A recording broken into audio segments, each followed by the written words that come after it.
کہ خواہشمند تھے کہ آج جیسے پچھلے ٹرائلز ہوئے ویسے ہی رات لیٹ نائٹ تک 5 گواہ نیب نے بلا رکھے تھے القادر ٹرسٹ میں کہ آج وہ پانچوں کے پانچوں گواہ ہم ایگزامن کریں، مگر یہ ہیومنلی پاسبل نہیں ہے، یہ لیگلی پاسبل نہیں ہے۔ کورٹ کو مکمل عمران خان صاحب کی جو ڈیفینس ٹیم ہے وہ لگاتار اسسٹنس ہر کورٹ میں دیتی آ رہی ہے، اور آج بھی ہم نے وہ اسسٹنس بغیر کسی رکاوٹ کے، بغیر کسی دقت کے دی ہے، کیونکہ یہ بھی دیکھا گیا ہے کہ کسی ایک دن کی بھی اگر کسی جینوئن وجہ سے کوئی وکیل نہیں آ پاتا تو اس کو فوراً راستے سے ہٹا کر اس کی جگہ ایک پیٹرن اور ایک ٹرینڈ سیٹ ہو گیا ہے کسی اور وکیل کو ڈیفینس کاؤنسل کو اپوائنٹ کر دینا۔ میں آپ کو ساتھ ہی ساتھ یہ بھی بتاتا چلوں کہ عمران خان صاحب کی اپیلز جو ہیں اسلام آباد ہائی کورٹ میں اس وقت سب اپیلز ان کی نکل چکی ہیں، اور سب اپیلز پہ سماعت شروع ہے، چاہے وہ توشہ خانہ کی اپیل ہو، چاہے وہ سائفر کی اپیل ہو۔ آنے والے پیر کو منڈے والے دن عدت اور نکاح کی اپیل بھی ان کی سماعت کے لیے بالکل تیار ہے۔ سائفر کیس باقاعدہ طور پہ اس کا آغاز ہو چکا ہے، اور سائفر کیس تقریباً 1.5 گھنٹہ آرگیو ہوا، اور اس 1.5 گھنٹے میں بہت سارے ایسے نقص تھے، بہت سارے ایسے فلاز تھے جو کہ بینچ نے نوٹ کیے۔ اب سائفر کیس اس پیر کے لیے دوبارہ فکسڈ ہے، ساتھ ہی ساتھ میں توشہ خانہ بھی فکسڈ ہے، ساتھ ہی ساتھ میں عدت اور نکاح بھی فکسڈ ہے۔ یہ تینوں کیسز جس تیز رفتاری سے کنکلوڈ ہوئے انہی تیزی سے ان کی اپیلز بھی بالکل تیار ہیں سنے جانے کے لیے۔ مجھ سے پوچھا 1-2 میڈیا والوں نے، میرے بھائیوں نے 2 دن پہلے، کہ کیا وجہ ہے کہ عمران خان صاحب کی اپیلز اتنی جلدی کیسے لگ گئیں؟ تو میں نے انہیں کہا کہ یہ کیسز اتنے کنٹروورشل ہو گئے، ان کیسز نے اتنی توجہ حاصل کر لی، یہ کیسز اتنی سپیڈ میں، اتنی پیس میں، اتنی ہیسٹ میں یہ ڈیسائیڈ ہو گئے کہ it is only reasonable and only fair کہ اگر ہائی کورٹ بھی اسی تیزی سے ان اپیلز کو سنے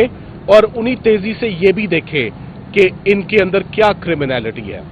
سائفر کا کیس پہلا کیس ہوگا کہ کیا عمران خان صاحب نے، کیا شاہ محمود قریشی صاحب نے کوئی اینٹی اسٹیٹ ایکٹیویٹی کی ہے اگینسٹ دی نیشنل انٹرسٹ، کوئی ایسا کام کیا ہے، کسی فورن پاور کے ساتھ انہوں نے کلیبریٹ کیا ہے، پاکستان کو نقصان ہوا ہے۔ یہ تمام چیزیں اس آنے والے پیر کو اسلام آباد ہائی کورٹ کے 2 فاضل ججز دیکھیں گے۔ جو انجام سائفر کے مقدمے کا ہوگا، چاہے وہ سزا ہو چاہے وہ جزا ہو، وہی آپ دیکھیں گے کہ وہی مقدر باقی سارے کیسز کا ہوگا، کیونکہ اسی پیٹرن پہ اور اسی لائن پر تمام کیسز کنکلوڈ ہوئے۔ ہم بہت پر امید ہیں کہ یہ تمام کیسز یہ اپنی نوعیت کے مخصوص کیسز ہیں، اس سے پہلے کبھی بھی ان مقدمات پہ، اس قسم کے الزامات پہ کبھی کرمنل پروسیکیوشنز نہیں ہوئی۔ مثال کے طور پہ القادر کیس جس میں سے ہم باہر آ رہے ہیں، یہ کرپشن کے لیے ہے، یہ کرپٹ پریکٹسز کے لیے، یہ مس یوز آف پاور کے لیے، یہ مس یوز آف اتھارٹی کے لیے، یہ کسی ٹرسٹ کے لیے نہیں ہے۔ ایڈمیٹڈلی 1 روپیہ بھی عمران خان صاحب کے پرسنل اکاؤنٹ میں نہیں آیا، 1 روپیہ بھی ان کی مسز کے اکاؤنٹ میں نہیں آیا۔ سو نیب کی ساری پروسیکیوشن سیکشن 9 کی جو بیسز ہوتی ہے وہ ڈس آنیسٹی ہوتی ہے، وہ رانگ فل گین ہوتا ہے، وہ رانگ فل لاس ہوتا ہے۔ سو نہ کوئی رانگ فل گین ہوا، نہ کوئی رانگ فل لاس ہوا، 1 پیسہ بھی ان کا لینا یا ان کے پاس آنا یا ان کے اکاؤنٹ کریڈٹ ہونا میں وہ ثابت نہیں ہوا۔ تو یہ بھی بڑی illogical سی پروسیکیوشن ہے، جیسے کہ پہلی پروسیکیوشنز ہوئی one of its kind. Foreign funding دیکھ لیں، فورن فنڈنگ کے اوپر کبھی کسی پارٹی کی کرمنل پروسیکیوشن نہیں ہوئی، FIA نے 3 مقدمے دے دیے۔ عمران خان صاحب کی ایک تقریر کے اوپر جج زیبا والے واقعے پر دہشت گردی لگ گئی، اسلام آباد ہائی کورٹ نے وہ توڑ دی۔ اس کے بعد سائفر کا ایک انوکھا اور یونیک مقدمہ جو ہے وہ چلایا جاتا ہے۔ اس کے بعد عدت اور نکاح جیسا کیس جو پاکستان کی ہسٹری میں کبھی نہیں ہوا وہ چلایا جاتا ہے۔ سو آپ یہ دیکھیں گے کہ اب ٹائم آ گیا ہے کہ عمران خان صاحب کے تمام کیسز، جس کیس سے ہم ابھی آ رہے ہیں، یہ پروسیکیوشن کے پاس آخری پتہ رہ گیا تھا، یہ آخری کارڈ رہ گیا تھا جس کو انہوں نے کھیل لیا ہے۔ ہم چاہتے ہیں جہاں اتنے کیسز آپ نے کنکلوڈ کر لیے ہیں، سزائیں دے دی ہیں، اس میں بھی جو آپ کرنا چاہتے ہیں آپ وہ بھی کر لیں، تاکہ ایک ہی دفعہ اسلام آباد ہائی کورٹ تمام کیسز کا جائزہ لے لے کہ کس الزام میں سبسٹنس ہے، کس ایلیگیشن میں ویٹ ہے،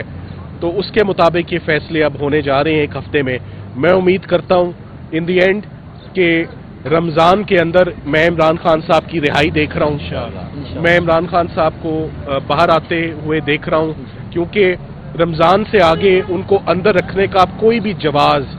کسی بھی قسم کا اب نہیں رہ جاتا، اسپیشلی جبکہ ان تمام کیسز کا مقصد سب کو معلوم ہے، اس کا پولیٹیکل اینگل تھا، پولیٹیکل وکٹمائزیشن تھی، وہ کام بھی مکمل ہو گیا،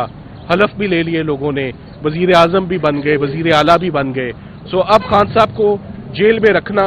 ان کی مسز کو جیل میں رکھنا، یہ بالکل بے معنی ایکسرسائز لگ رہی ہے، کیونکہ ان کرمنل کیسز کے پلے کچھ نہیں۔